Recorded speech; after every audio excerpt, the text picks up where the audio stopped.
छावा के साथ विक्की कौशल ने अपने करियर की बेस्ट परफॉर्मेंस तो दी ही है। इसके अलावा छावा विक्की कौशल के करियर की हाईएस्ट ओपनर फिल्म भी बन चुकी है। 33 करोड़ डे 1 का कलेक्शन हुआ है फिल्म का, और डे 2 पे भी अच्छा खासा जंप देखने को मिलने वाला है। ये फिल्म हर हाल में ऑडियंस का सपोर्ट डिजर्व करती थी। अगर इस फिल्म के साथ बॉक्स ऑफिस पर इनजस्टिस होता तो फिर मूवी हमें निराश नहीं करती, बल्कि हम ऐसी एपिक सागा को निराश कर देते। विक्की कौशल ने जो डेडिकेशन दिखाया है छत्रपति संभाजी महाराज को प्ले करने के लिए, वो वेस्ट हो जाता। अच्छा खासा एफर्ट लगाया गया है फिल्म को बनाने में, रिसर्च की गई है, हर एक कैरेक्टर खूब निखर के आता है। हालांकि मुझे तो कमी साफ तौर पर देखने को मिली थी फिल्म में। छत्रपति संभाजी महाराज का स्ट्रगल बचपन से ही शुरू हो गया था। 9-10 साल की उम्र में ही औरंगजेब की कैद से खुद को और अपने पिता को निकाल के ले आते हैं। एंडिंग भी उस तरह की नहीं थी फिल्म की जैसी एक्चुअल में होनी चाहिए थी, क्योंकि जितना मूवी में दिखाया है उतना तो टॉर्चर छत्रपति संभाजी महाराज को किया ही गया था। लेकिन उसके अलावा भी बहुत कुछ था जो दिखाने में मेकर्स चूक गए। जितना सुना है उसके अकॉर्डिंग छत्रपति संभाजी महाराज के हाथ पैर यहाँ तक की सर भी कटवा दिया जाता है। उसके बाद में भी उनके शरीर के टुकड़ों को मराठाओं के पास पहुंचा दिया जाता है। सॉरी, पर मुझे इतिहास को लेकर ज्यादा कुछ नहीं पता है, मुझे करेक्ट करना अगर मैंने कुछ गलत बोला हो तो। जो मैंने हाल ही में सुना था उसके हिसाब से बता रहा हूँ मैं। ताकत के साथ दिमाग का भी इस्तेमाल करते थे छत्रपति संभाजी महाराज, तभी तो उन्होंने औरंगजेब की 8-9 लाख की सेना को आधा कर दिया था। और वही टैक्टिक्स का यूज मूवी में विक्की कौशल भी करते हुए दिखते हैं। लेकिन यार सब कुछ बहुत जल्दी जल्दी में दिखाया गया है। मैं अभी भी यही बोलूंगा, मूवी की लेंथ 3 घंटे से ज्यादा होनी चाहिए थी। चाइल्डहुड को भी एक्सप्लेन करना चाहिए था,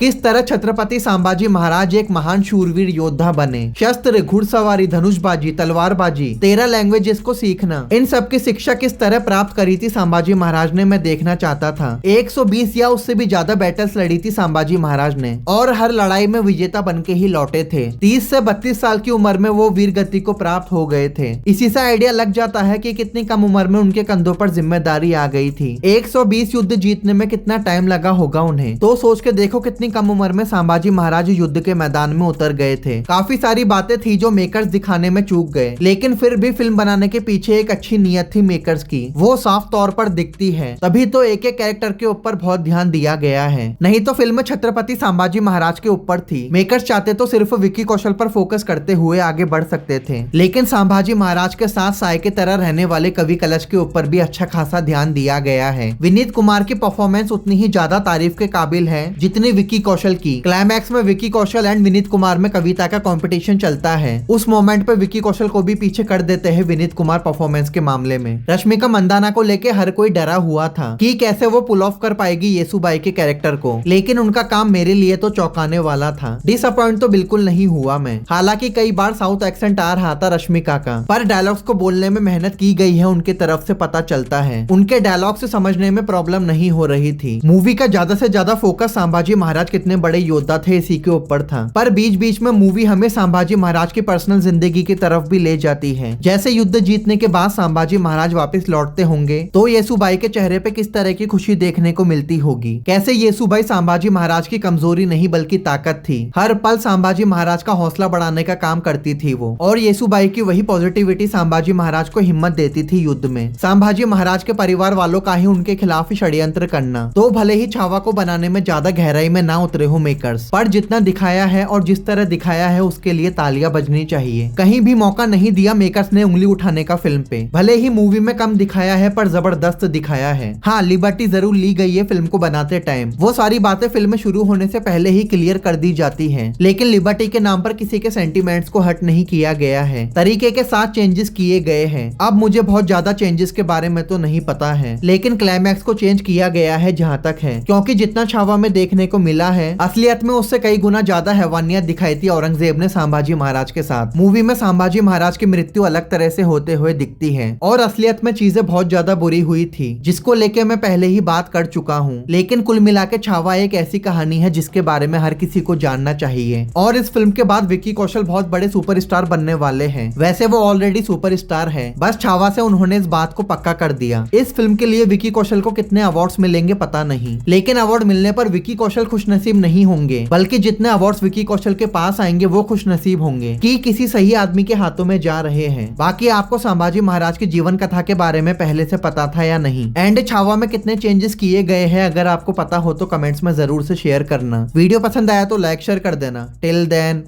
टेक केयर, बाय।